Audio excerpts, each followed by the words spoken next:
let's talk using hashtags with purpose.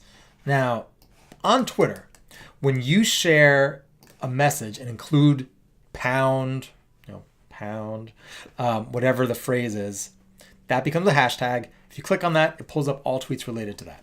That gives us amazing power to create conversations, to tune into conversations, and get our tweets in front of the audiences we want.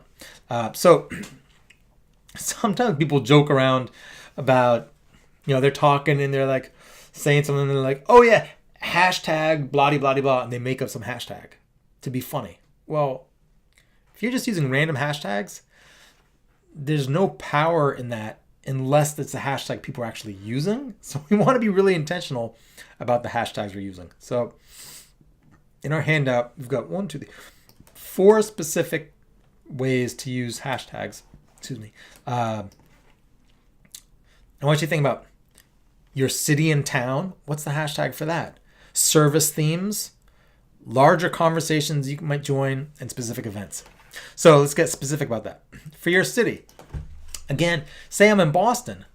If I'm tweeting about events at the congregation, upcoming services I want people to attend, I would put Boston in basically every single tweet because I want everyone in Boston, when they're searching for Boston, if they click on the Boston hashtag, and people who are organizing events, thinking about doing things, they will do that. That's going to get your tweets in front of that stream. Okay, so think, I'm checking out all the tweets about Boston because I want to do something this weekend. If you include the hashtag, you're in the feed.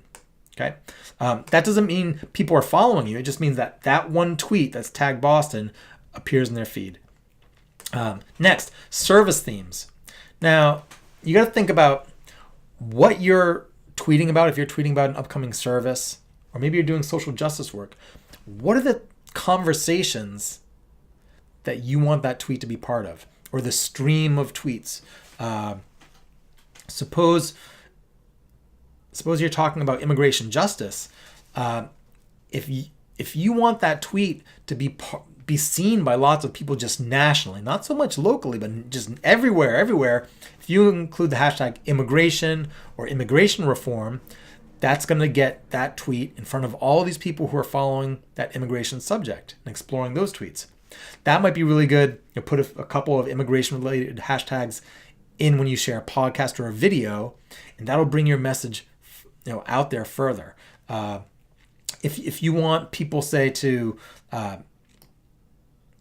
attend a service that is on a specific subject, like, and I use the example, where is it here? If you're talking about sexuality education, if you share a hashtag that's about sex ed, that's one conversation, right? If you were to put in hashtag sex, you're going somewhere totally different. Different people are going to see that tweet. But if you put the hashtag me too, well, then you're in that conversation about the Me Too movement, and that's a much more specific hashtag. So think about, which conversation do you want the information you're sharing to be about? And sometimes you need to do a little playing on Twitter to figure out what that is. So if I want to find out what the best hashtag is for my immigration-related service, I'd go on Twitter and type immigration in the Twitter search box, and it's going to pull up tweets related to that, but it automatically gives you top tweets and then a list sequentially, but the latest tweets. So if you look at the top tweets, the ones that are getting the most attention, you can see what hashtags are being used very easily. All right, then, so that's specific conversations, and then specific events. Think about justice efforts. Think about all the different events in your town. Fairs, protests. Are there conferences? Just think about, what are the kind of events in your community that your people, your members and friends go out to and participate in. Or maybe there's a big giant event that happens in your congregation. These days, most big events, especially if there's a public dimension to it, like out in the world, protests and whatnot, fairs, there's a unique hashtag just for that event.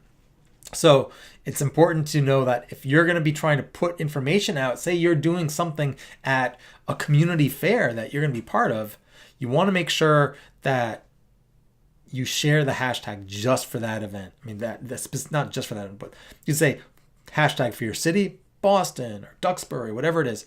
But also, is it like the hashtag such and such 2019? Like, are they using 2019, or is it just hashtag the event, whatever it is?